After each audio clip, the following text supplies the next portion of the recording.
Dear colleagues, my name is Untitled Chapter. Welcome to Trading Hero YouTube channel. Let's start our weekly review. So our total profit is plus 90%. Our profit for the last week is around 2.5% and our monthly profit is around 9%. You can see the total profitability from January 2022. And actually I'm really very glad that we started recovering the losses brought by GBP USD the last week. So let's move to MetaTrader platform to see the details how we were trading during the last week. So the first currency pair I will start from is GBP to USD on 1 hour time frame. I highlighted the previous week with a gray rectangle, so you can see that from the technical point of view, our downtrend that we had a moderate downtrend first of all, then we had this strong trend which brought us this stop loss, and now we can see that this phase of trend actually came to its end, and we can see that slowly, step by step, day by day, we are growing, and after we retest these resistance levels, maybe we'll even begin the new phase of the trend. I mean that we're gonna move from the lateral movement and this small correction to the uptrend. But let's see how it will go. I think we can use the higher time frame to see the global picture, and you can see that from the technical point of view, GBP to USD has been very oversold, and we came closer to the previous support level. We did not retest it. I think it was enough for the market to retest this one. And now we can see that obviously the more time the market spends in a downtrend, the bigger probability we have that we're going to see the reversal movement. So actually it's one of the basic market laws. So during the last week we were mostly selling because we had this impulsive buying movement. We had this bunch of trades. We had like 3 trades closed with profit, then we had a strong impulse as a reversal movement. It was more than 1000 pips, so that's why we bought here. Then we were selling once again after market started to cover this distance. Now we have no open trades, and we are looking forward for the market to renew the local highs, start selling, or local lows to start buying. The next currency pair is GBP to Canadian dollar. The situation is pretty similar. We also can see that market slowed down, and now it begins to climb step by step, day by day, not so fast as GBP to USD, but still we can see that we didn't have any new lows since the end of the previous week. Obviously that we had some local highs, if we can say that this was the local top, but like I actually tend to say that the local high should be somewhere around here, 1.61. So we can say that we at least we started to move in this corridor. And the first thing we did it was like closing off this bunch of trades. Then we sold after this huge impulse, then we were buying on the reversal movement, then we were selling. So like you can see, it's pretty similar to the same to the strategy we used to trade on GBP USD last week. As if you speak about a global picture, you can see that this currency pair from the technical point of view is extremely oversold, because we were retesting the previous week. We were retesting the lows from 2017, and the next step could brought us to the lows from 2013. So it means that the market did not see this price for around 9 years. So it means that obviously we can find many traders and many algorithms will be buying at this level. So that's why actually the last week I was also recommending those one who trade on a middle term or long-term perspective to actually to buy, because it's a good point to buy. It's still a good point to buy. Of course, you need to recalculate your lot sizes, because the potential profit to your loss profitability has changed, but still we have very good levels to enter the buying position, not only on a short term perspective as we are trading now, but if you speak about the middle and long term as well. The next currency pair is New Zealand to Canadian dollar. You can see the situation is also pretty similar. We had this downtrend, then it stopped, and during the last week we saw that market was climbing step by step, slowly, but still it gave us an opportunity, first of all, to close our deals from the previous week with profit. We were buying here, and actually we formed the new local high, and when we broke it, we entered the selling positions were here on Thursday, and we already closed positions open by one of the robots, and the second one is still in the market with a single selling trade here.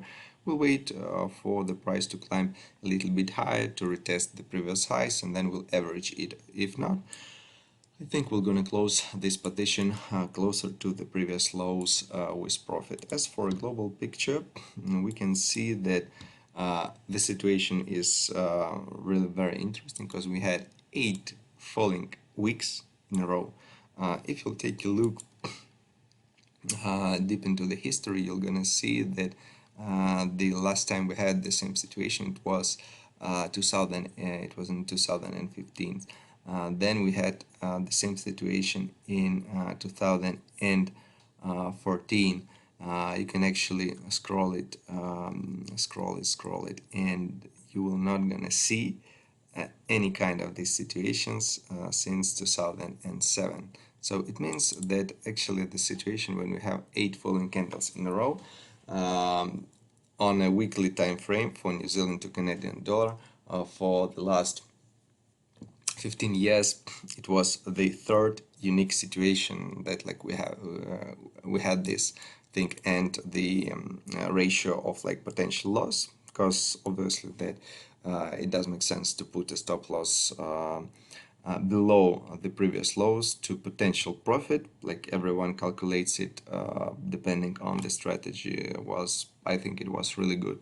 So I know that some of the traders, they made their investments here, and I was recommending, some not, but still like it is a good point to enter the market, but you need to change the proportion of your potential profit to loss, and decrease your lot size. As for the local picture, everything is simple. We were buying, then we had the new local highs. We retested it, we sold, and like that's all. We'll be waiting for the market to move on. As for Australian to New Zealand dollar, nothing changed during the last week, because we were simply walking around this lateral movement. We were not breaking any even local levels, so that's why this kind of market is not suitable for us to trade, because when we do not have any disbalanced situation, we cannot wait for the market to show us some strong reversal movement. And that's why we need to wait for this impulse and then trade against this impulse. As for Australian to New Zealand dollar, you can see that situation was actually also very interesting, because we had 9 growing weeks in a row. We actually had 10 growing weeks in a row. It's not a problem, of course. Like the statistic itself with the number of candles cannot guarantee you the success of the trade. You need to actually take into account some different additional indicators, like the lengths of this movement. I mean, not in numbers, but in number of pips, not in number of candles. You need also to calculate if how many like days we were not trading in this area to find if you have some local support or resistance and so on. But from the statistical point of view, you can see that actually this thing with number of candles, it really works.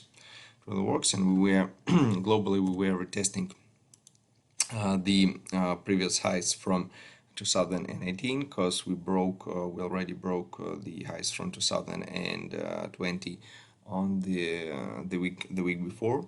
And from the local point of view, nothing changed. We're still walking around these prices, so we're gonna wait the market to if it's gonna fall, we'll be buying here. If not, we'll be waiting for the market to show us new historical highs, and then we'll be selling against this impulse. And the last currency pair for today is Australian to Canadian dollar.